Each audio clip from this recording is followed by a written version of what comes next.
चलिए रुक कर लेते हैं फटाफट खबरों का।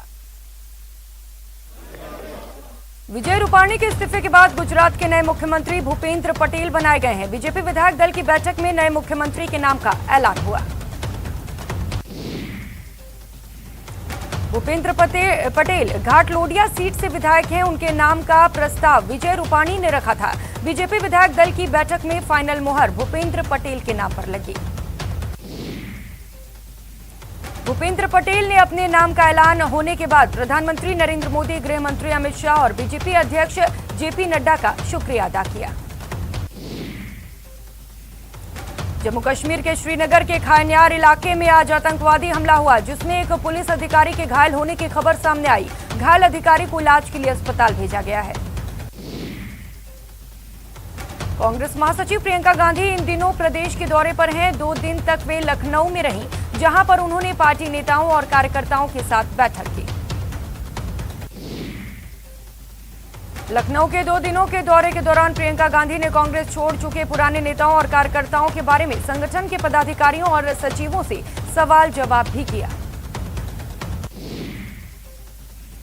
उत्तर प्रदेश में योगी सरकार के एक विज्ञापन को लेकर विपक्षी दलों ने हमला बोल दिया है। विज्ञापन में जिन तस्वीरों को लगाया गया है, वे तस्वीरें पश्चिम बंगाल में कोलकाता की बताई जा रही हैं। इसी मुद्दे पर तृणमूल कांग्रेस, सपा आदि ने यूपी सरकार पर निशाना साधा। कांग्रेस नेता राहुल गांधी ने रोजगार के मुद्दे पर सरकार पर हमला बोला है। उन्होंने कहा कि केंद्र में बीजेपी के शासन तले वीकेंड और वीकेडेज के बीच का अंतर खत्म हो गया है। राहुल गांधी ने तर्क दिया कि देश में नौकरियां ही नहीं हैं। दिल्ली के मुख्यमंत्री अरविंद केजरीवाल को एक बार फिर आम आदमी पार्टी का राष्ट्रीय संयोजक चुना गया है। ये फैसला आप की राष्ट्रीय कार्यकारिणी की बैठक में लिया गया। दिल्ली में बच्चों में वायरल बुखार के मामले तेजी से बढ़ रहे हैं। अस्पतालों की ओपीडी में भी मरीजों की संख्या बढ़ी है। इनमें अधिकतर बच्चे वायरल बुखार से पीड़ित हैं। केंद्रीय मंत्री और लोक जनशक्ति पार्टी के नेता पशुपति कुमार पारस पटना स्थित चिराग पासवान के घर पहुंचे। इस दौरान उन्होंने एलजेपी के संस्थापक और उनके बड़े भाई रामविलास पासवान को पहली पुण्यतिथि पर श्रद्धांजलि दी। गुरुवार को पीएम मोदी ने टोक्यो पैरालंपिक में देश के प्रतिनिधित्व करने वाले खिलाड़ियों से खास मुलाकात कर उनका उत्साहवर्धन किया। मोदी ने कहा कि भारतीय पैरा एथलीट्स ने टोक्यो में बेहतरीन प्रदर्शन किया। आगे भी वे अच्छा प्रदर्शन करें, इसके लिए हर संभव उपाय जारी है। प्रधानमंत्री से मिलने वाले सभी खिलाड़ियों ने कहा कि ये उनके लिए गौरव का पल है। खिलाड़ियों ने कहा कि सब उन्हें पहले विकलांग बोलते थे। प्रधानमंत्री ने उन्हें दिव्यांग कहकर उनका सम्मान बढ़ाया है। कोरोना से होने वाली मौत को लेकर केंद्रीय स्वास्थ्य मंत्रालय और आईसीएमआर ने राज्य सरकारों को निर्देश जारी कर दिए हैं। सुप्रीम कोर्ट के आदेशानुसार केंद्र ने राज्यों को निर्देश दिया है कि अगर किसी व्यक्ति की कोरोना से मौत हो जाती है तो डेथ सर्टिफिकेट पर कोरोना से मौत लिखना जरूरी होगा। भारत में कोरोना के नए मामलों में 3 दिनों से मामूली गिरावट दर्ज की जा रही है। पिछले 24 घंटे में 28,591 नए मामले सामने आए हैं। वहीं पिछले 24 घंटे में 338 कोरोना संक्रमितों की मौत हुई है। नीट यूजी 2021 प्रवेश परीक्षा आज एग्जाम में विदेश और देश से लगभग 16 लाख अभ्यर्थी शामिल हुए। परीक्षा केंद्र में कोविड-19 प्रोटोकॉल का पालन किया गया। राष्ट्रीय परीक्षा एजेंसी की ओर से आज नीट परीक्षा का आयोजन किया गया। अजमेर में 19 परीक्षा केंद्रों पर यह परीक्षा हुई। अजमेर में 6,808 अभ्यर्थी शामिल हुए। कोटा में देश की सबसे बड़ी मेडिकल प्रवेश परीक्षा नीट यूजी 2021 आज आयोजित हुई। 56 केंद्रों पर यह परीक्षा आयोजित की गई। 56 केंद्रों पर 21,000 अभ्यर्थी शामिल हो रहे हैं। सीकर में शिक्षा मंत्री गोविंद सिंह डोटासरा ने कहा है कि तृतीय श्रेणी अध्यापकों के तबादलों में अभी वक्त लगेगा। सरकार ने भले ही इनसे तबादलों के लिए ऑनलाइन आवेदन के लिए मांगे हों, लेकिन अभी इनकी नीति नहीं बनाई जाएगी। डोटासरा ने कहा कि तबादलों के लिए 85,000 आवेदन जमा हुए हैं, जिनमें से 55,000 आवेदन तो केवल 9 जिलों के हैं। इसीलिए इनके तबादले करना मुश्किल होगा। अपने 3 दिवसीय निर्वाचन क्षेत्र केकड़ी के दौरे पर चल रहे चिकित्सा मंत्री डॉक्टर रघु शर्मा ने आज दौरे के तीसरे दिन विभिन्न विकास कार्यों का उद्घाटन और शिलान्यास किया। अपने संबोधन में मंत्री शर्मा ने कहा कि विधानसभा चुनाव के दौरान उन्होंने जो वादे केकड़ी विधानसभा के लोगों से किए थे उन्हें जल्द पूरा किया जाएगा। रघु शर्मा ने कहा कि जहां आधुनिक चिकित्साएं सेवाएं उपलब्ध हैं और इलाज के लिए लोगों को अजमेर, भीलवाड़ा और जयपुर नहीं जाना पड़ रहा है, वहीं शर्मा ने कहा कि आने वाले समय में अस्पताल के विस्तार भी किए जाएंगे। केंद्रीय जल शक्ति मंत्री गजेंद्र सिंह शेखावत आज अपने निजी दौरे पर झालावाड़ जिले के कनवाड़ा गांव पहुंचे। इस दौरान उनका ग्रामीणों और बीजेपी कार्यकर्ताओं ने भव्य स्वागत किया। केंद्रीय जल शक्ति मंत्री गजेंद्र सिंह शेखावत आज हाड़ौती दौरे पर हैं। देर रात को कोटा पहुंचे और सुबह झालावाड़ के लिए रवाना हो गए। कोटा पहुंचने पर देर रात को भाजपा कार्यकर्ताओं ने स्वागत किया। टोक्यो पैरालंपिक में सिल्वर पदक विजेता देवेंद्र झांझड़िया का बीजेपी के प्रदेश अध्यक्ष सतीश पूनिया ने अपने निवास पर सम्मान किया। पूनिया ने पैरालंपिक में भारत की ऐतिहासिक उपलब्धि का श्रेय पीएम मोदी की नीतियों को दिया। वहीं झाझड़िया ने खिलाड़ियों को दी गई सुविधाओं को दुनिया भर में बेहतर करार दिया। मालपुरा मामले में सियासत तेज हो गई है। बीजेपी अब बड़े आंदोलन की तैयारी में है। इस मामले में अब सतीश पूनिया राज्यपाल से मुलाकात करेंगे। चौक में मालपुरा में हिंदू परिवारों और सुरक्षा और पलायन के मामले में अनशन आज दूसरा दिन है। महावीर चौक पर आज पवन जैन संगम और कृष्णकांत जैन अनशन पर बैठे हैं। संभावित कोरोना की तीसरी लहर बच्चों में होने को लेकर डूंगरपुर जिला प्रशासन और स्वास्थ्य विभाग बड़े स्तर पर अपनी तैयारियां कर रहा है। डूंगरपुर मेडिकल कॉलेज अस्पताल में मुख्यमंत्री केयर फंड के 623 लाख रुपए में बच्चों के लिए 10 बेड तैयार किए गए हैं। इसके अलावा संक्रमित होने वाली गर्भवती महिलाओं के लिए भी अलग वार्ड बनाया गया है। मेडिकल कॉलेज में एक ऑक्सीजन प्लांट पहले से ही है। वहीं इसके अलावा ऑक्सीजन जनरेशन के 3 नए प्लांट लग रहे हैं। राजस्थान में भी जातिगत जनगणना की मांग जोर शोर से उठने लगी है। कांग्रेस के ओबीसी विधायक और साथ ही ओबीसी से जुड़े कई संगठन ने जातिगत जनगणना कराने की मांग की है। कांग्रेस ने भी इस संबंध में वीरप्पा मोइली की अध्यक्षता में 7 सदस्यीय कमेटी बनाई है। राजेंद्र सिंह ने कहा कि वर्तमान आरक्षण व्यवस्था को तार्किक बनाने का एकमात्र रास्ता जातिगत जनगणना है। धौलपुर के सरमथुरा में 8 फीट के गहरे गड्ढे में फंसे बैल को अभी तक निकाला नहीं जा सका। बताया जा रहा है कि शनिवार शाम बैल गड्ढे में गिर गया था। धौलपुर के सरमथुरा में 8 फीट के गहरे गड्ढे में फंसे बैल को अभी तक नहीं निकाला जा सका है। रेस्क्यू ऑपरेशन जारी है। अलवर में शराब के नशे में एक युवक ने एक दिव्यांग युवती से दुष्कर्म करने का प्रयास किया, लेकिन इसी दौरान दूसरे कमरे में मौजूद पीड़िता के परिजनों के आने के बाद आरोपी मौके से फरार हो गया। डूंगरपुर के साबेला बाईपास पर चोरों ने एक किराना दुकान से करीब 6,000 रुपए के सामान चोरी कर लिए। पीड़ित के मुताबिक चोरों ने दुकान के पीछे का हिस्सा काटकर चोरी की वारदात को अंजाम दिया। अमृत महोत्सव के तहत क्षेत्रीय मुख्यालय बीएसएफ जैसलमेर में एक विशेष साइकिल रैली राजघाट के लिए रवाना हुई, जिसे बीएसएफ आईजी पंकज घूमर ने हरी झंडी दिखाकर रवाना किया।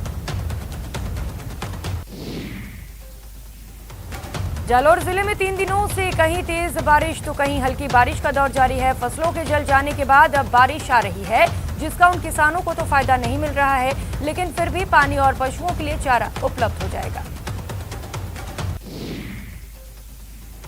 दौसा जिले में पिछले 2 दिनों से हो रही बारिश अब किसानों के लिए आफत साबित हो रही है। खरीफ की फसल पकने की कगार पर है। ऐसे में किसान बाजरे सहित अन्य फसलों को काटकर खलियान में डाल रहे हैं। प्रदेश के एकमात्र हिल स्टेशन माउंट आबू पर आज इंद्रदेव मेहरबान नजर आए। सावन में तो बादलों ने तरसा दिया, लेकिन उसकी कोर कसर अब पूरी हो रही है। नक्की झील के अपनी भराव क्षमता 12.25 मीटर के मुकाबले 11.23 मीटर भर चुकी है।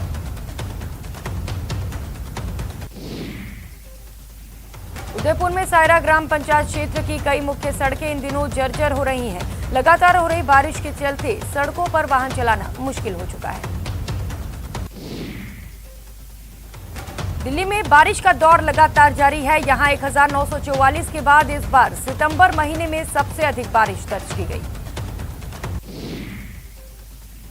अभिनेता अक्षय कुमार ने अपनी मां के निधन पर दुख जताने के लिए पीएम मोदी का आभार जताया। उन्होंने ट्वीट कर लिखा कि मां के निधन पर अपना कीमती वक्त निकालकर उन्हें श्रद्धांजलि देने के लिए पीएम मोदी का शुक्रिया। जय अम्बे।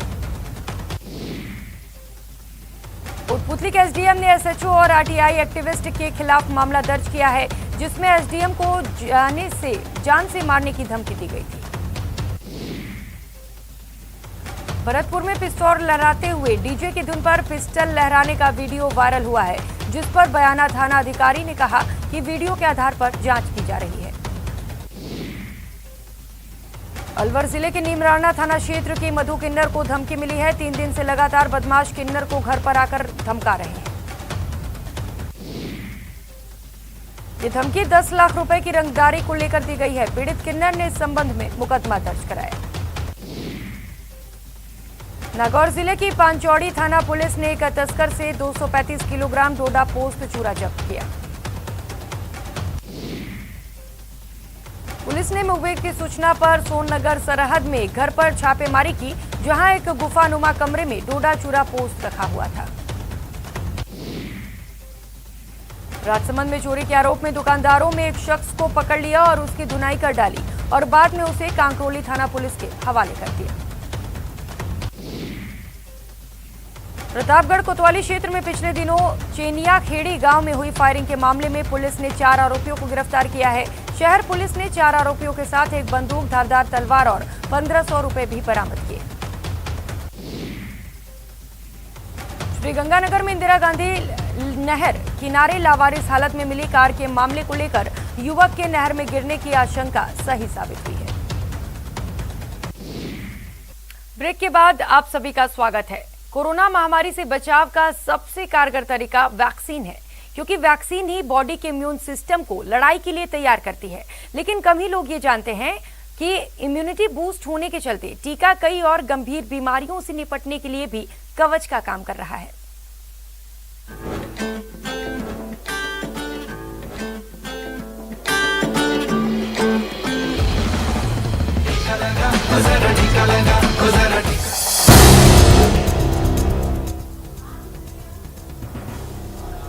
सबसे कारगर तरीका वैक्सीन है, लेकिन अगर आपसे कोई ये कहे कि टीका लेने से उसकी दूसरी बीमारियां भी खत्म हो रही हैं, तो आप क्या कहेंगे?